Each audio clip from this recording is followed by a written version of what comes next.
Hello my dear friends and welcome to my channel. My name is Barbara and today we're going to be looking at Saturn in the 12th house. So this video is for you if you do have this placement. If you're a cross watcher, welcome as well. Definitely double check my other Saturn video where I talk even more in depth about what Saturn means, the karma and the transits, and what Saturn return is. So I'm going to be linking that either in the description box below or in the comments below. So let's go ahead and jump right into it. First, let's look at what Saturn means. Saturn is all about rules, restrictions, karma, okay, that's being placed upon you.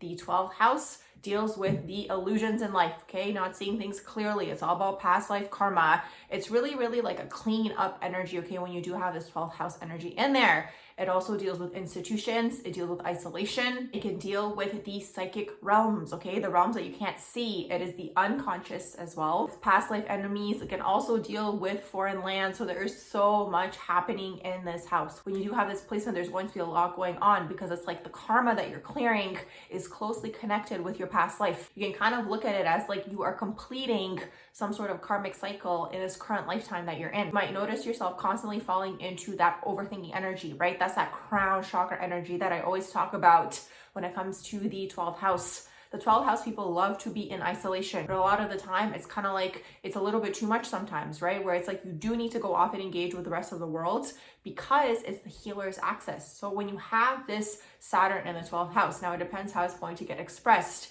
But a lot of the time you're going to have an inner desire, okay, where you really feel like you are here to help people. You feel like you are here to serve people, but there almost feels like there is this restriction, okay? So it's kind of like all of this energy is like, there's just so much going on that it's like fully distracting you from the self. That's the whole thing to understand here, okay? When you have Saturn in the 12th house, it's like there's so much happening. It's cleanup energy. It's a lot of karmic clearance. You could have a lot of people come through as past life enemies. You're going to struggle with authorities because Saturn does deal with the father. So when you guys were growing up, there could have been a father figure either who was absent. Also, if you have retrograde energy in there, it's going to add double up that absence energy. So it's like mental, emotional, or physical absence. This father could have gone through escapism, okay? Maybe he was into drugs. Maybe he was an alcoholic. Maybe he worked all the time. Maybe he just like disappeared for extended periods of time and you didn't know where he was. So there's a deep desire within the child to have some form of guidance, okay? That's the whole thing here. When there isn't a dominant masculine role, again, the roles could have been reversed. Maybe the mother took on the more masculine role. Maybe the father was present, but he was more in the feminine role, in the nurturing role.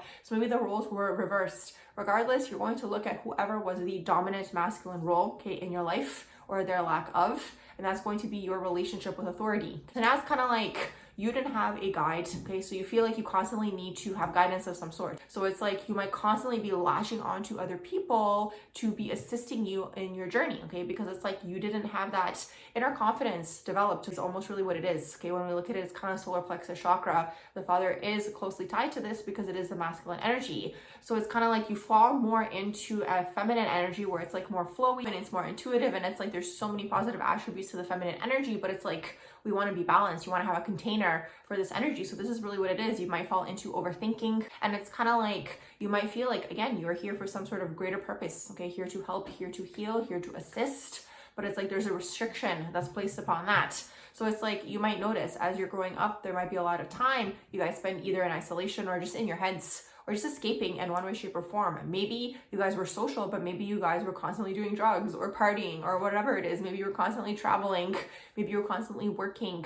There is always some sort of escapism attached here, and it's karmic, right? It's karmic in the sense where it's like it's pulling you away from whatever the actual purpose is, okay? That's the thing. You have to clear the karma. So what I do want to say is usually what I like to see, at least, is if we're not resistant to our lessons, that by the time we hit that first Saturn return, you're going to integrate these aspects of yourself. You're going to be aware of it. This is why astrology is great, and a lot more people are open to it now. So it's like you do integrate these lessons and these aspects of the self within the self, but it's like you almost don't see it up until that point in life, okay? Your Saturn return is usually around age 27 or 28. It begins, and it's almost like this veil is being lifted off your head, okay? It's kind of like, oh my gosh, I can see clearly now, right? And it's like Saturn put this restriction on you. It's almost like Saturn put this cloud around your head where it's like you just don't see things for what they are, okay? You don't see things, you don't see people, you don't see situations. There might be a lot of unconscious fears or paranoias that you guys are dealing with because, again,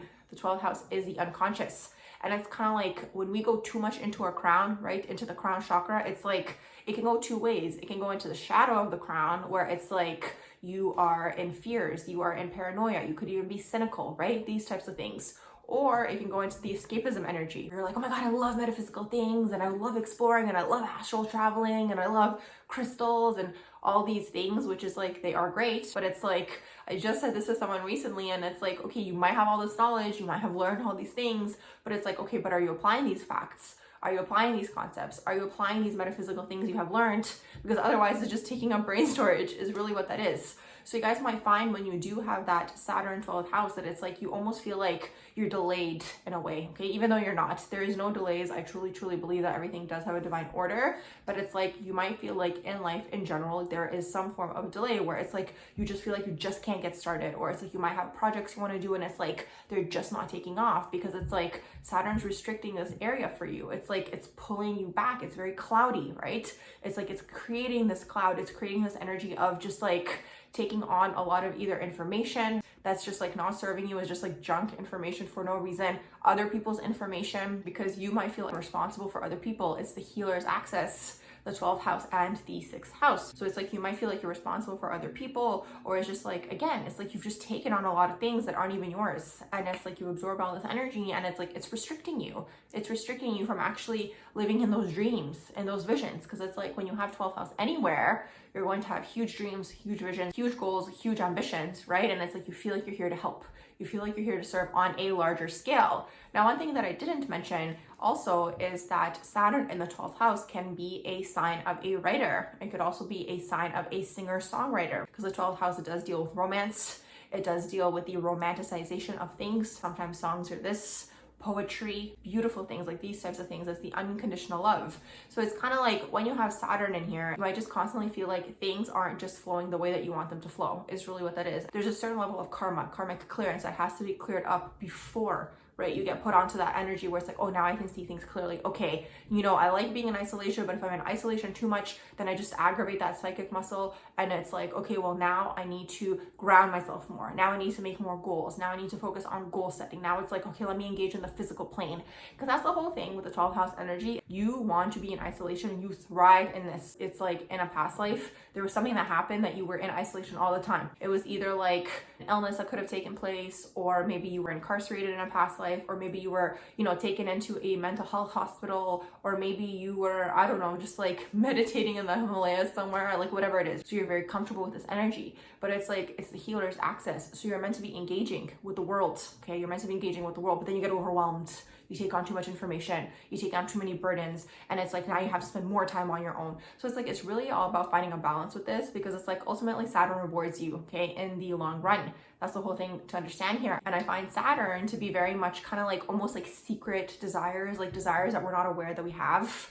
So it's kind of like for you guys with the Saturn in the 12th house, the desires that you guys might have deal with, again, bigger purpose, helping people, you know, singing, music, romance, theater, film, art, like all of these types of things, okay? You guys really are interested in these things, but it's like, if it doesn't happen, you guys might fall into escapism, or you guys might just fall into like your mental energy being siphoned in one way, shape, or form. Like you can really be prone to overthinking when you do have Saturn in the 12th house. You know, isolation is good, but it can fall really quickly into just like unnecessary information, unnecessary like congestion of the mind, of the head, and then it just creates this cloud, and it's like then you just don't see things clearly. That's really the 12th house, okay? That's really what's going on in there. So it's like in the long run, if you do kind of go into more of these positive aspects, work towards something, Saturn will reward you. It's really a balance of this, and it's like, it's almost addicting. That's the thing. It's like addiction's on such a scale, okay? It doesn't necessarily just have to be substance abuse.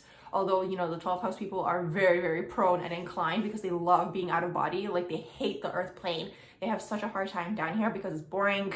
It's very like day to day. It's very much like they just want to talk about metaphysical things all the time and all these things, which are amazing. But like I said, if you have all this information, are you applying it? Are you doing something with this information, right? Or is it just kind of just like consuming you for no reason? You know what I mean? So that's the whole thing to understand when you have that Saturn in the 12th house, okay? It deals with a range of things. It's a lot of karma. It's a lot of cleaning up things. You maybe even have mental illness somewhere in the family line that you yourself are clearing up. Again, that mental energy where it's like you're just consumed. And again, I mean, a good way of balancing this is grounding, spending more time in the physical plane, although I'm sure there's so many other good tools that you guys can use, journaling, writing, just getting things out, because it's like, otherwise it consumes you and then you just absorb and it's like not even your own energy, you know what I mean? So that's the whole thing here. Usually I find that it does clear up by the first Saturn return if you're not resistant. If you are and you don't see it, like the lessons aren't being shown to you, it takes longer. I do find things are happening faster now because the frequency of the planet is higher. People are less resistant to learning their lessons, which is amazing. But that's the whole thing to understand with the Saturn in the 12th house, okay? It's completing some sort of cycle. It's a completion. It's past life things. It's fears. It's paranoias. It's things to do with, like, again, enclosed spaces, all these types of things you guys are really, really clearing in this lifetime with Saturn in the 12th house. So my dear friends, I'm going to wrap up this video here. I do hope that you guys did enjoy it. If you did, please do like, share, and subscribe. And I hope you all have a beautiful rest of the day.